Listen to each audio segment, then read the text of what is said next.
எம்ஜிஆர் டக்குன்னு துரோகி கேட்டார். அதிகாரமும் முதலமைச்சரும் பணபலமும் வந்தவருக்கு யாரெல்லாம் உண்மையா இருந்தார்களோ அவர்களெல்லாம் துரோகின்னு சொல்லக்கூடிய திமுகவுடைய சூழ்ச்சி வலையில் நானும் மாட்டினேன் இன்னைக்கு.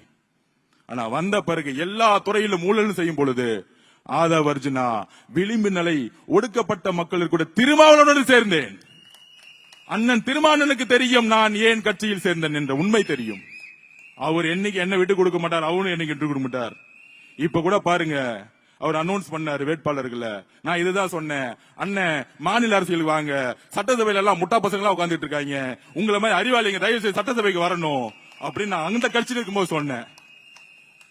இப்ப அவர் எம்எல்ஏ எலெக்ஷன்ல நின்னுட்டு பேசுறாரு, 2026க்கு அப்புறம் களம் மாற போகுது, அதனால நான் சட்டசபை எலெக்ஷனுக்கு வரேன்.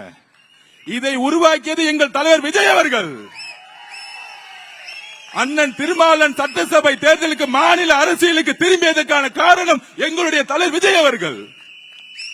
ஏனென்றால் இவங்க சொல்றாங்களே 200 தொகுதி வெல்லுவோம், 220 தொகுதி வெல்லுவோம். கிடையாது, கிரவுண்ட்ல ஒண்ணும் கிடையாது. பல தொகுதியில டெபாசிட்டே கிடையாது. நேத்து தலைவர் கொளத்தூர் போயிட்டு வந்த அடுத்த செகண்ட் நம்ம அண்ணன் விஎஸ் பாபு அண்ணன் ரிசல்ட் வெற்றி ஆயிருச்சு. நாமினேஷன் பண்ணி முதலமைச்சர் கூட 2000 போலீஸ் 2 பவுன்சர், வேற மக்களே கிடையாது.